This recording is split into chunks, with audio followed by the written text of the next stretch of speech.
പച്ചരിയും നേന്ത്രപ്പഴം ഇരിപ്പുണ്ടെങ്കിൽ ചെയ്യാൻ പറ്റുക വളരെ ടേസ്റ്റി ആയിട്ടുള്ള ഒരു റെസിപ്പിയാണ് കേട്ടോ. എല്ലാവരും ട്രൈ ചെയ്ത് നോക്കുക. സിമ്പിളാണ് ചെയ്യാനായിട്ട്. അപ്പോൾ ആദ്യം തന്നെ ഒരു കപ്പ് പച്ചരി നന്നായിട്ട് കഴുകിയിട്ട് ഒരു 4 മണിക്കൂർ ഞാൻ കുതിർത്തി വെച്ചിട്ടുണ്ടായിരുന്നു. അത് വെള്ളമൊക്കെ ഫുള്ളായിട്ട് കളഞ്ഞിട്ട് നമുക്ക് മിക്സഡ് ജാറിൽ ചേർത്ത് കൊടുക്കണം. പിന്നെ അതിലേക്ക് 2 ടേബിൾ സ്പൂൺ ചോറും 2 ടേബിൾ സ്പൂൺ തേങ്ങയും കൂടെ ചേർത്ത് കൊടുക്കുക. അതിനുശേഷം നമുക്ക് ഇതിനകത്തോട്ട് ഏലക്കയാണ് കേട്ടോ ചേർത്ത് കൊടുക്കാനുള്ളത്. അപ്പോൾ ഞാനൊരു 3 ഏലക്ക എടുത്തിട്ടുണ്ട്. അതിൻ്റെ കൂടെ തന്നെ ഒരു 1/4 ടീസ്പൂൺ ഉപ്പ് ചേർത്ത് കൊടുക്കുക. പിന്നെ 1 ടീസ്പൂൺ ചെറിയ ജീരകം ചേർത്ത് കൊടുക്കുക.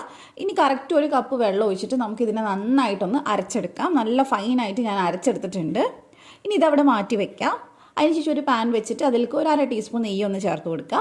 നെയ്യ് ചൂടാകുമ്പോൾ ഇതിനകത്തോട്ട് 3 ടേബിൾ സ്പൂൺ തേങ്ങ ചിരകിയത് ചേർക്കുന്നുണ്ട്. തേങ്ങ കൊത്താണ് നല്ലത്. അത് കയ്യിലുള്ളവർക്ക് അതെടുക്കാം. അതില്ലെങ്കിൽ മാത്രം ചിരകിയ തേങ്ങ എടുത്താൽ മതി. ഇനി നമുക്കിതൊരു ലൈറ്റ് ഗോൾഡൻ കളർ ആവുന്നത് വരെ ഒന്ന് വറുത്തെടുക്കണം. ഫ്ലെയിം ഒന്ന് കുറച്ച് വെച്ചിട്ടൊന്ന് വറുത്തെടുത്താൽ മതി. നല്ലൊരു സ്മെല്ലുണ്ടാവും നെയ്യിൽ ഇങ്ങനെ വറക്കുന്ന സമയത്ത്. ഞാൻ വറുത്തെടുത്തിട്ടുണ്ട്. ഇതങ്ങ് മാറ്റാം.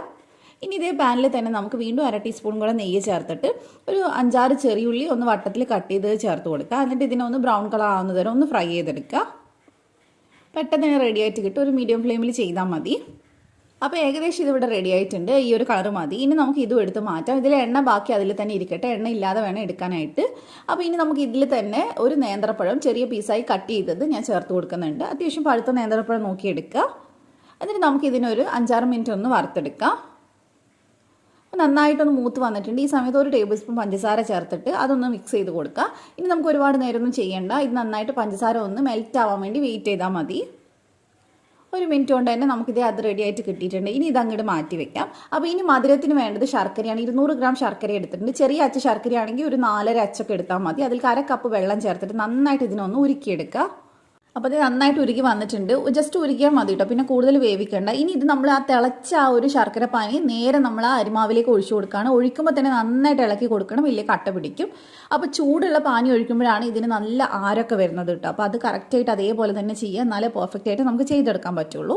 ഇനി ഇതിലേക്ക് നമ്മൾ നേരത്തെ വറുത്ത് വെച്ചിട്ടുള്ള സാധനങ്ങളൊക്കെ പകുതി എല്ലാം നമുക്ക് ഇതിലേക്ക് ചേർത്ത് കൊടുക്കുക. തേങ്ങ, അതുപോലെ തന്നെ ചെറിയുള്ളി, പഴം എല്ലാം പകുതി മാത്രം ചേർത്ത് കൊടുത്തിട്ടുണ്ട്. എന്നിട്ടൊന്ന് മിക്സ് ചെയ്ത് കൊടുക്കുക. അപ്പോൾ നമ്മൾ ഇന്ന് ഉണ്ടാക്കുന്നത് കൽത്തപ്പം ഉണ്ടല്ലോ, അതിൻ്റെ ചെറിയൊരു സിമ്പിൾ വേർഷനാണ് കേട്ടോ. കുഞ്ഞി കൽത്തപ്പം പോലെയാണ് ചെയ്യുന്നത്. അപ്പോൾ ഇനി ഇതിലേക്ക് ഏറ്റവും അവസാനം 1/4 ടീസ്പൂൺ ബേക്കിംഗ് സോഡ കൂടെ ചേർത്തിട്ട് നന്നായിട്ട് മിക്സ് ചെയ്യുക. അപ്പോൾ ഇത് ഈ ഒരു പരുവത്തിൽ വേണം മാവിരിക്കാനായിട്ട്. കട്ടി ഉണ്ടാവാൻ പാടില്ല. കുറച്ച് വെള്ളം പോലെയാണ് ഉള്ളത്. എന്നാലേ പെർഫെക്റ്റ് ആയിട്ട് ആര് വരുള്ളൂ. ഇനി നമുക്കിത് ഞാനിവിടെ ഒരു അപ്പച്ചട്ടി ചൂടാക്കിയിട്ടുണ്ട്. അതിലേക്ക് നമുക്ക് ജസ്റ്റ് ഒന്ന് നെയ്യൊന്ന് സ്പ്രെഡ് ചെയ്ത് കൊടുക്കുക. നല്ല ചൂട് വേണം പാനിന്. ആ സമയത്ത് നമുക്ക് ഒരു 1.5 തവി മാവ് ഒഴിച്ചു കൊടുക്കുക. അപ്പോൾ ഈ സൈഡൊക്കെ നന്നായിട്ട് ഇങ്ങനെ ആര് വരുന്നത് കാണാൻ പറ്റും, നന്നായിട്ട് ആ ചൂടിൽ. അപ്പോൾ നടുക്കായിട്ട് നമുക്ക് നേരത്തെ മാറ്റി വെച്ചിട്ടുള്ള തേങ്ങയും ചെറിയുള്ളിയും പഴവും കുറച്ചായിട്ടൊന്ന് ഇട്ട് കൊടുക്കാം. ഇനി ഇതിനെ നമുക്ക് അടച്ച് വെച്ചിട്ട് ഒരു ലോ ടു മീഡിയം ഫ്ലെയിമിൽ ഒരു 4-5 മിനിറ്റ് ഒന്ന് വേവിച്ചെടുത്താൽ മതി. ഇത് നിങ്ങൾക്ക് തിരിച്ചിട്ടിട്ട് ജസ്റ്റ് 1 മിനിറ്റ് വേവിക്കണമെങ്കിൽ അങ്ങനെയും ചെയ്യാം. ആ മേൽഭാഗം ഒന്ന് മുരിഞ്ഞ് കിട്ടാനായിട്ട്. അത് ഓരോരുത്തരുടെ ഇഷ്ടം പോലെ ചെയ്യാം. അല്ലാതെ ഇങ്ങനെ എടുത്താലും കുഴപ്പമില്ല. നമ്മൾ എടുക്കുമ്പോൾ തന്നെ നന്നായിട്ട് ശ്രദ്ധിച്ചെടുക്കണം. നല്ല സോഫ്റ്റ് ആയിട്ട് ഉണ്ടാവും. അപ്പോൾ ആരൊക്കെ ഉള്ളതുകൊണ്ട് തന്നെ എടുക്കുമ്പോൾ തന്നെ അതിങ്ങനെ പൊളിഞ്ഞ് വരും. അപ്പോൾ ഇത് നിങ്ങൾക്ക് കാണാൻ പറ്റുന്നുണ്ടാവും. നല്ല ആരൊക്കെ വന്നിട്ട് നല്ല ചൂടുള്ളതുകൊണ്ട് തന്നെ കയ്യിൽ പിടിക്കാൻ പറ്റുന്നില്ല കേട്ടോ. ഉള്ളിലൊക്കെ നല്ല ആരുണ്ട്. നല്ല ടേസ്റ്റുമാണ്. നമ്മുടെ ആ കൽത്തപ്പം കഴിക്കുന്ന അതേ ടേസ്റ്റാണ്. പെട്ടെന്ന് ഉണ്ടാക്കിയെടുക്കാൻ പറ്റും. കുക്കറിലൊക്കെ ചെയ്യുമ്പോൾ മിക്കവർക്കും അത് ഫെയിൽ ആവാറാണ്. ഇങ്ങനെ ചെയ്യുമ്പോൾ എന്തായാലും അടിപൊളിയായിട്ട് കിട്ടും. അപ്പോൾ ട്രൈ ചെയ്ത് നോക്കുക. അപ്പോൾ റെസിപ്പി ഇഷ്ടമായിട്ടുണ്ടെങ്കിൽ ധ്യാൻസ് കാണുന്ന കിച്ചൺ ഒന്ന് സബ്സ്ക്രൈബ് ചെയ്യുക. ഫേസ്ബുക്കിലെ കാണുന്നെങ്കിൽ പേജ് ഒന്ന് ഫോളോ ചെയ്തേക്കണേ. അപ്പോൾ മറ്റൊരു നല്ല റെസിപ്പി ആയിട്ട് നമുക്ക് വീണ്ടും കാണാം. Thank you for watching.